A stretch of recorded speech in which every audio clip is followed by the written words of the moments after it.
हेमंत सोरेन की सरकार ने नियोजन नीति को रद्द कर दिया है। सरकार का दावा है कि अब जो भी ऑनगोइंग प्रोसेस है नियुक्तियां वो भी नहीं होंगी, फिर से बहाली फॉर्म निकालने का आदेश सीएम ने दे दिया है। हमारे साथ इस वक्त पिछली सरकार में मंत्री रहे अमर बावरी हैं, जो इनकी अध्यक्षता में एक कमेटी भी बनी थी 11 जिला और 13 जिला का जो मामला था उसको सॉर्ट आउट करने का। इनकी अध्यक्षता में जो कमेटी बनी थी 2 साल के बाद रिपोर्ट आया तो सरकार ने 24 जिला में 100% आरक्षण दे दिया यहाँ के स्थानीय लोगों को।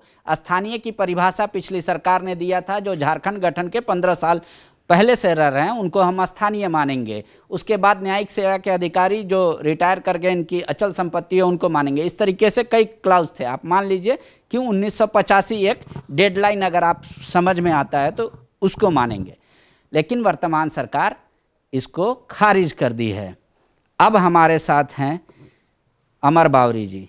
जो बच्चे आज सड़क पे हैं, क्या उसके दोषी आप नहीं हैं?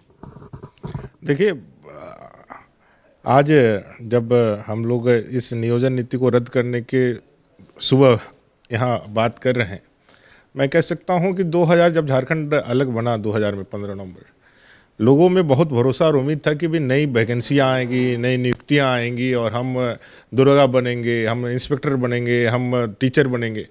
और ये बात जोते जोते 2016 जब तक रघुवर दास जी की गवर्नमेंट नहीं बनी और उन्होंने नियोजन नीति नहीं बनाई, जब तक स्थानीय नीति को परिभाषित नहीं किया, उनकी उम्मीद ऐसे ही तुषारपात होता रहा, उनका जीवन ऐसे ही जाता रहा। कितने लाखों युवा अपने उम्र को पार कर गए, लेकिन उनको मौका अवसर इस राज्य में नौकरी करने का योग्यता क्षमता रहने के बाद भी नहीं मिल पाया। रघुवर दास जी की सरकार ने नियोजन नीति बनाई, अपने जो स्थानीय नीति को परिभाषित किया। आज कल जो कैबिनेट ने डिसीजन लिया है, मुझे लगता है इससे ज़्यादा दुर्भाग्यपूर्ण कुछ नहीं हो सकता है। और सही मायने में डिक्टेटरशिप यदि किसी को कहा जाता है, तानाशाही यदि सत्ता का कोई करता है, तो ये डिसीजन दिखाता है। एक तरफ इस नियोजन नीति के कारण हजारों युवाओं को नौकरियां मिली, जो 100% यहाँ के स्थानीय लोग थे। 13 अधिसूचित क्षेत्र जो पूरी तरह से रिजर्वेशन को जो हम लोगों ने किया था वही 10 साल के लिए, कोई इन्फिनिटी काल के लिए, अनंत काल के लिए रिजर्वेशन पॉलिसी नहीं थी। 10 सालों तक के लिए, क्योंकि बहुत दिनों से वैकेंसी 2000 से 2016 तक एक भी वैकेंसी नहीं निकली थी, हमारे स्थानीय लोगों को नियोजन में प्राथमिकता मिले और वो स्थापित हो, इसलिए हम लोगों ने किया था और 10 सालों के लिए किया था। जब बाद में डिमांड उठा कि भाई 11 जिलों में भी ये करना चाहिए, हमारी कमेटी बनी, हम लोगों ने सभी राज्यों में जाकर के किया और 11 जिलों में भी हम लोगों ने 100% रिजर्वेशन दे दिया और वो आ गया। आज उसको हटाने का जो निर्णय लिया गया है, कोर्ट का बहाना बनाया जा रहा है। कोर्ट में आपने अच्छे तरह से स्टैंड नहीं लिया। आप एक तरफ 32 की बातें करते हैं, जब 32 के कानून लागू करेंगे, आप 85 को डिफेंड नहीं कर पाए कोर्ट में। दूसरा, जब हाई कोर्ट में हाई स्कूल के शिक्षक अपने जान बचाने के लिए सुप्रीम कोर्ट गए, तो पीछे से सरकार गई सुप्रीम कोर्ट पीछे जाकर के उन्होंने भी अपना स्टैंड लिया कि भाई ये गलत हुआ है, इसमें नौकरियां बचनी चाहिए। अभी माननीय सुप्रीम कोर्ट का इन सारे विषयों पर कोई डिसीजन नहीं आया है, कोई डायरेक्शन नहीं आया है। और बिना ट्रायल का जिस तरह से हेमंत जी की सरकार ने यहाँ गिलोटिन कर दिया, यहाँ के युवाओं के सपने को, यहाँ के लोगों के भविष्य को जिस तरह से उन्होंने गिलोटिन कर दिया बिना उनका पक्ष जाने हुए, उनको सुप्रीम कोर्ट उनको इस नियोजन प्रक्रिया को और नियोजन नीति को दोषी मानता है कि नहीं मानता है तो अब आने वाले पर, लेकिन इस कोर्ट ने तो यही कहा कि 100% आरक्षण देना ही गलत है। आप बताइए, कोई भी राज्य, बाकी राज्य भी ऐसा प्रैक्टिस किया हुआ है? कोई भी राज्य अपने जो बना ही इस लिहाज से है कि यहाँ के लोग पिछड़े हैं, आदिवासी बहुल क्षेत्र है, दलित बहुल क्षेत्र है, यहाँ के लोगों को नियोजन मिलना चाहिए। 100% आरक्षण कोई हम लोगों ने 3rd और 4th ग्रेड की नौकरियों के लिए दिया है, कोई A और B ग्रेड की नौकरियों के लिए नहीं दिया है। अब 3रा और 4था वर्ग का नौकरी भी यहाँ के लिए आरक्षित नहीं हो, A और B तो हम लोग पा ही नहीं पा रहे हैं। योग्यता क्षमता उतना रहेगा, उतना कंपटीशन में जाएगा, लोगों को उतना अवसर मिलेगा। जो सदियों से जो अवसर से वंचित रखा गया है उनको मौका नहीं मिलेगा। 3rd और 4th झाड़ू लगाने वाला, शिक्षक बनाने वाला, चालक चलाने वाला, सिपाही बनने वाला नौकरी भी यहाँ के लोगों को नहीं देंगे। तो फिर जो JMM से मैं पूछना चाहता हूँ, 32 की आप बात कैसे करते हैं? आप कैसे 100% आरक्षण की बात करते हैं? आप कैसे उसको बताते हैं? जब मेरा विषय यह है, सुप्रीम कोर्ट में जब यह मामला विचाराधीन है, जब सुप्रीम कोर्ट ने कोई इस पे डिसीजन या कोई डायरेक्शन नहीं दिया है, उससे पहले ही आप कौन होते हैं इसको रद्द करके उस सारे लोगों को? तो कोर्ट ऑफ कंडक्ट पे ही हो सकता है।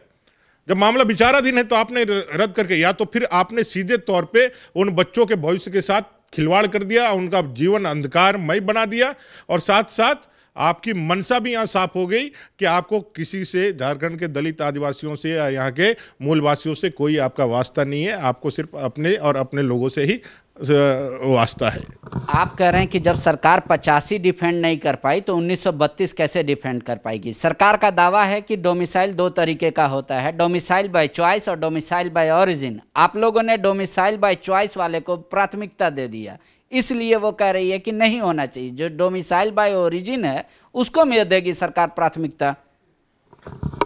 ठीक है, डोमिसाइल बाय ओरिजिन या डोमिसाइल बाय चॉइस, आप यदि इसी को व्याख्या करके लाना चाहिए तो कल जब इसको रद्द कर रहे थे तो नई नियोजन नीति को कल ही पास भी कराना चाहिए था।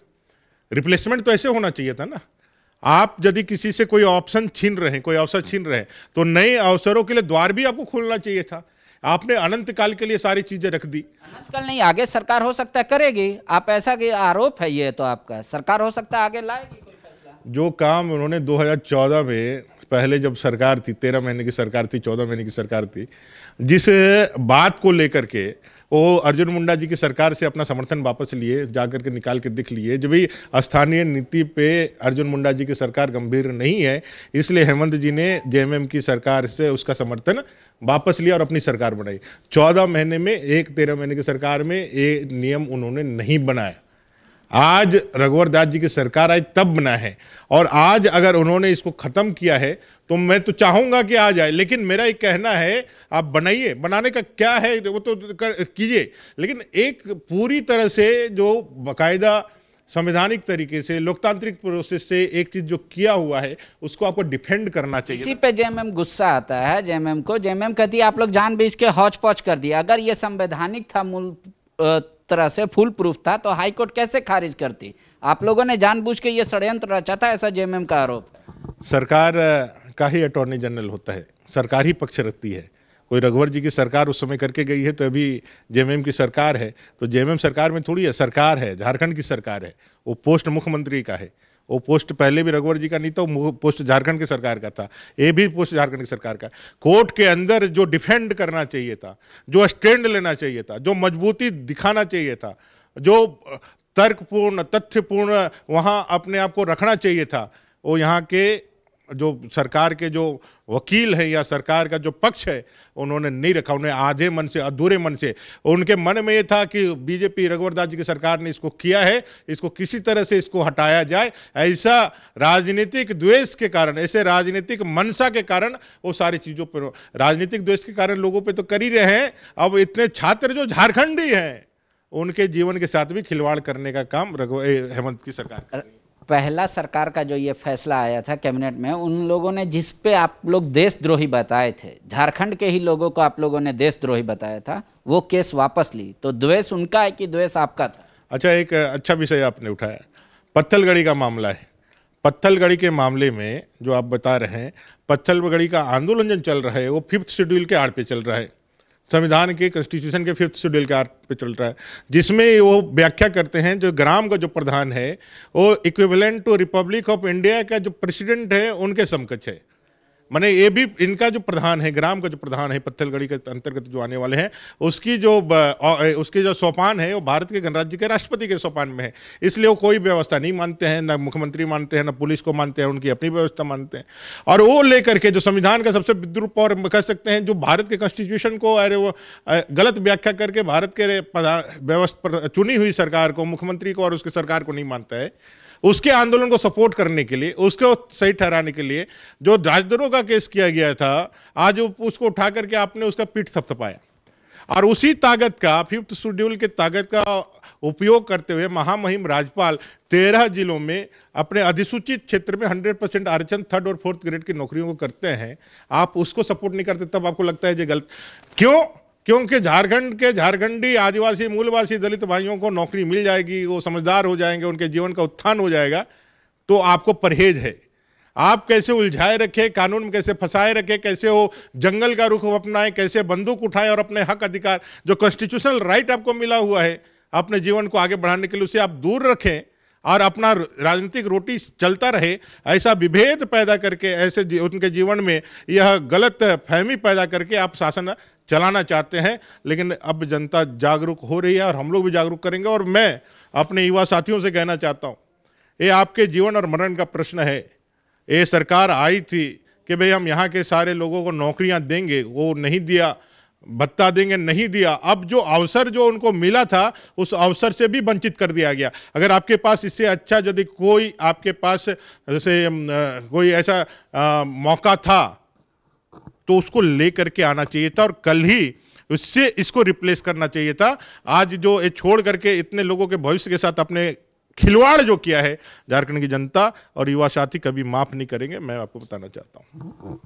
आप लोगों ने दोनों का पक्ष सुन लिया। सत्ता पक्ष ये कह रही है कि यहाँ के आदिवासी मूलवासी के हम हितैषी हैं, पिछली सरकार ने उनकी अनदेखी की थी, इसलिए ये वर्तमान सरकार उनके लिए कुछ काम करना चाहती है। अब जो विपक्ष में है, जो पहले कभी सत्ता में थे, वो तर्क दे रहे हैं कि सरकार ये सिर्फ उनका नाम लेके सत्ता में आई है, जबकि सरकार की मंशा नहीं है कि यहाँ के आदिवासी और मूलवासी को मौका मिले, अवसर मिले, क्योंकि वो जागरूक हो जाएंगे तो उनसे वोट बैंक चला जाएगा उनके हाथों से।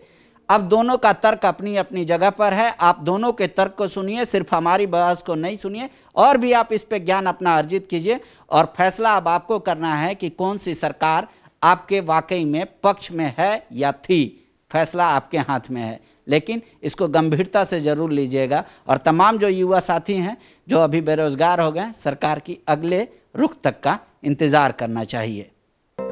विवेकानंद विद्या मंदिर स्कूल एक CBSE affiliated English medium coed school है।